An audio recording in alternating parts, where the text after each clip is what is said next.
ఆడపిల్లల చరిత్ర, వర్తమానం, భవిష్యత్తును అక్షరాలతో వెలిగించిన జ్ఞానజ్యోతి సావిత్రిబాయి పూలే అనే విషయము ఎక్కువ మంది ఆడపిల్లలకు తెలియకపోవడము నిజంగా దురదృష్టము.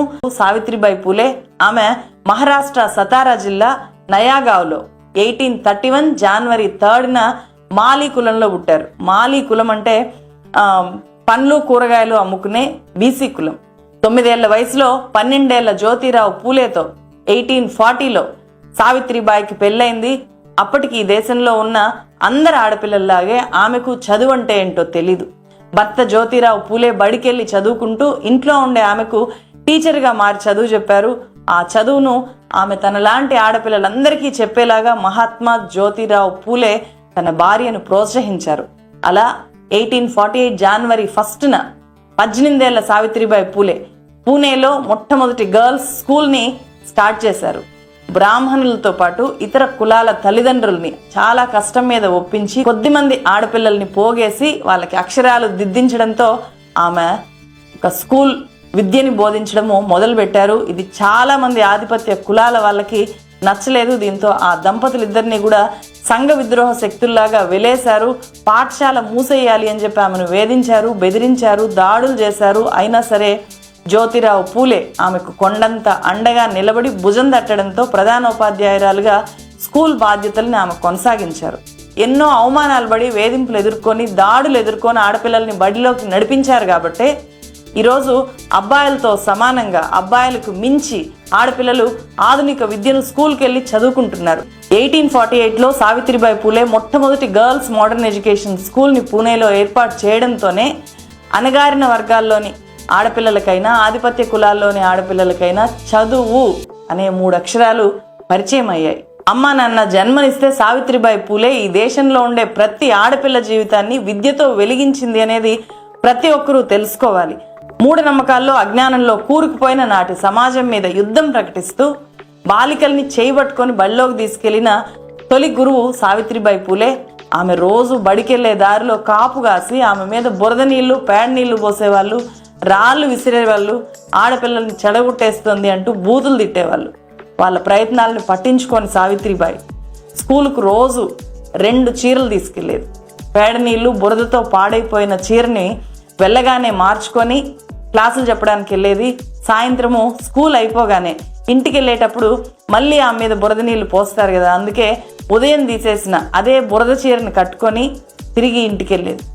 ఒకరోజు ఓ వ్యక్తి తీవ్రంగా వేధిస్తే అతని చెంప పగలగొట్టింది.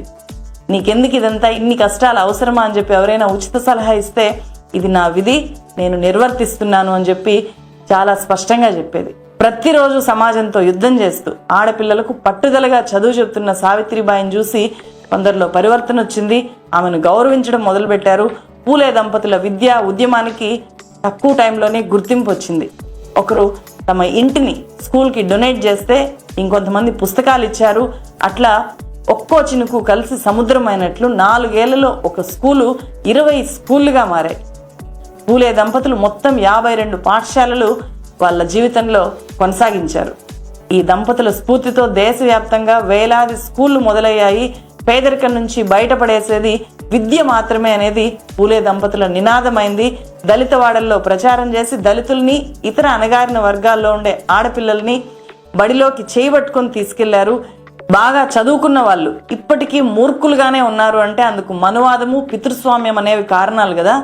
ఈ విషయాన్ని అప్పట్లోనే గుర్తించారు ఈ పూలే దంపతులు.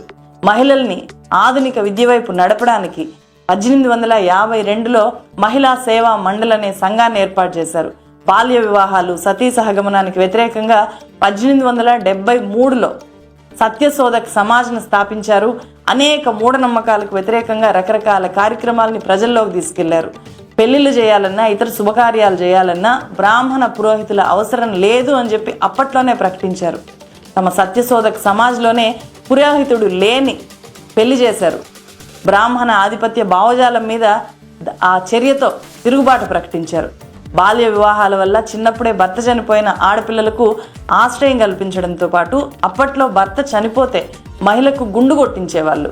అట్లా చేయడమో ఎంత ఘోరమో క్షురకులకు అవగాహన కల్పించి ఇక మీదట ఆ పని చేయము అని చెప్పి వాళ్ళే స్వచ్ఛందంగా రోడ్ల మీదకి వచ్చి సమ్మె చేసేలాగా వాళ్ళతో ఆ సమ్మె చేయించారు. గర్భవతులైన దిక్కులేని మహిళలకు పురుళ్ళు పోసారు సావిత్రిబాయి. అట్లా పురుడు పోసిన ఓ మహిళ ఆమె చేతిలో పెట్టి వెళ్ళిపోయిన ఓ బిడ్డే ఆమె పెంపుడు కొడుకు యశ్వంత్. 1870లో ఒకసారి, 1896లో మరోసారి దేశము తీవ్ర కరువును ఎదుర్కొంది. అప్పుడు 2000 మందికి పైగా అనాథ పిల్లలకు పూలే దంపతులు తిండి పెట్టి పోషించారు. ఇప్పుడు దేశమంతా అమలవుతున్న మధ్యాహ్న భోజన పథకాన్ని వాళ్ళ స్కూల్లో అప్పట్లోనే అమలు చేసి చూపించారు. జ్యోతిరావు పూలే 1890 నవంబర్ 28న మరణించినప్పుడు తన భర్త చితికి సావిత్రిబాయి పూలే స్వయంగా నిప్పు పెట్టారు. అప్పటి సమాజాన్ని ఆ ఒక్క చర్య మూర్ఛపోయేలాగా చేసింది. భారతదేశ చరిత్రలోనే భర్త చితికి భార్య నిప్పు పెట్టిన మొట్టమొదటి మహిళ సావిత్రిబాయి పూలే. పూలే తర్వాత సత్యశోధక సమాజ్ బాధ్యతల్ని ఒంటి చేత్తో ఆమె నిర్వహించారు. 1897లో ప్లేగు వ్యాధి పూణేను వణికించింది. జనమంతా అడవుల్లోకి పారిపోయారు. పేదలు, దళితులు ఆకలితో అలమటించారు. వాళ్ళ ఆకలి తీర్చడానికి సావిత్రిబాయి పూలే జోలిబట్టి విరాళాలని సేకరించి వాళ్లకు ఆహార శిబిరాలు, వైద్య శిబిరాలు ఏర్పాటు చేసి వేలాది మందికి ప్రాణం పోశారు. అప్పుడే ప్లేగు వ్యాధి ఆమెకు సోకింది. 1897 మార్చి 10న ఈ దేశ మహిళల తొలి గురువు కన్నుమూశారు. సావిత్రిబాయి జయంతిని స్వతంత్ర భారతదేశం మహిళా ఉపాధ్యాయుల దినోత్సవంగా ప్రకటించింది. 1997లో భారత ప్రభుత్వం సావిత్రిబాయి జ్ఞాపకార్థం తపాలా బిల్లును కూడా రిలీజ్ చేసింది. పూణే విశ్వవిద్యాలయానికి సావిత్రిబాయి పేరు పెట్టారు. సావిత్రిబాయి పూలే చనిపోయి ఇప్పటికి 126 ఏళ్ళైంది. ఆడపిల్లల చదువులు అంతరిక్షం దాకా వెళ్ళాయి. అయినా సరే మన దేశంలో బాగా చదువుకున్న వాళ్ళకు కూడా సావిత్రిబాయి పూలే గురించి 10 విషయాలు కూడా గట్టిగా తెలియవు. అందుకు కారణము బ్రాహ్మణ ఆధిపత్య మీడియా. చదువుకున్నది అప్పట్లో బ్రాహ్మణులు, పుస్తకాలు రాసింది వాళ్ళు, పత్రికలు నడిపింది వాళ్ళే. కాబట్టి సావిత్రిబాయి పూలే సామాన్యులకు పరిచయం కాని వ్యక్తిగా మిగిలిపోయారు.